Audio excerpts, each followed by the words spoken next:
Welcome to The Explainer. Today, we're diving into something you probably see every single day, dry mouth. We're going to build a practical, effective playbook for managing xerostomia right from your pharmacy counter.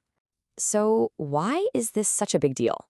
Well, xerostomia affects about 1 in 4 adults, and that number, it skyrockets in your older patients, hitting maybe 50%, especially in long-term care.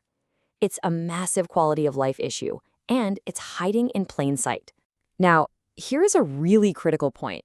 The feeling of dry mouth, that's xerostomia, isn't the same as the clinical measurement of it, which we call hyposalivation, and they don't always line up. You can have a patient who feels dry but has normal salivary flow, or someone with reduced flow who never complains. This is exactly why your assessment is so crucial. All right, so here's our game plan for today. We're going to walk through 5 key plays. We'll start with the hidden impact. Then you'll put on your detective hat, we'll unmask the usual suspects, open up the management toolkit, and finally, we'll nail down counseling and what to do next. First up, let's really get into the hidden impact, because trust me, this is so much more than just a little discomfort. Unmanaged dry mouth can cause some serious cascading health problems. You know, we don't think about it much, but healthy saliva is the mouth's unsung hero.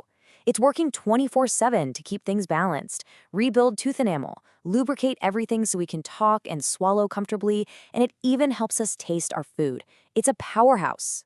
So when that protection is gone, the consequences can be pretty severe. We're talking a huge spike in cavities, painful oral infections like thrush, and just basic trouble with eating and speaking. This can lead straight to poor nutrition and can make wearing dentures a nightmare. It really affects a person's entire life. Okay, next up, let's talk about your role as the clinical detective. You're in the perfect spot to catch these issues, sometimes way before anyone else on the healthcare team even knows there's a problem. So, how do you spot it? Especially when a patient doesn't walk up and say, "Hey, my mouth is dry." What are those little clues, the subtle things you should be listening for and looking out for? I find it helps to use a simple 3-step process. First, you listen for those key phrases and complaints. Then, you look for the actual physical signs. And finally, you investigate to uncover what might be causing it. Listen, look, investigate. So, what exactly are you looking for? It could be as simple as them mentioning they need water to get crackers down. A classic visual cue: lipstick sticking to the front teeth. You might notice their mouth looks sticky or their saliva seems foamy. And those painful cracks at the corners of the mouth, that's a big red flag. All right, so now we know how to spot the signs. Let's move on to unmasking the most common culprits you're going to run into during your investigation. Now, while things like Sjogren's syndrome, diabetes, or radiation therapy are definitely significant causes, the number one reason, by a long shot, is medication.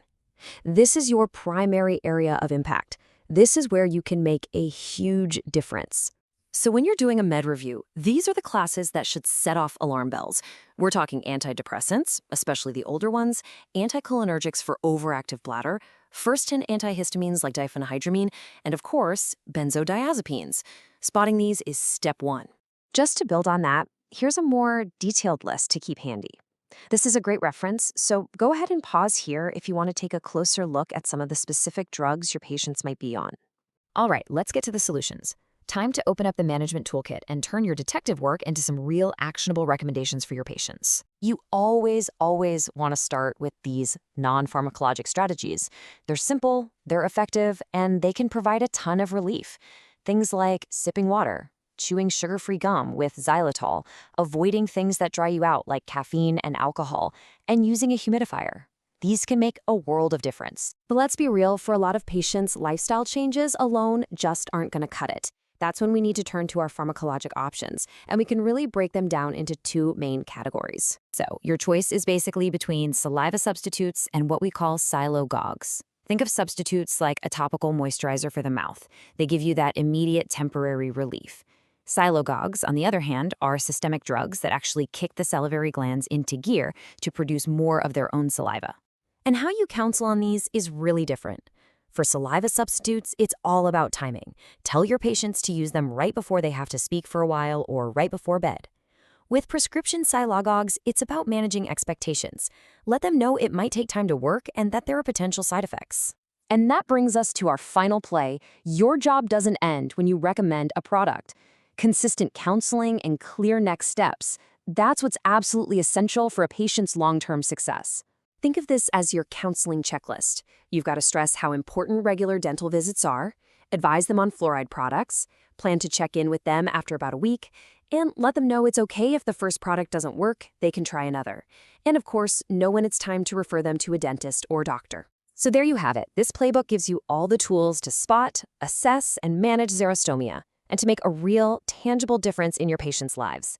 The only question left is, which patient walking into your pharmacy tomorrow is going to be the first one to benefit from this conversation?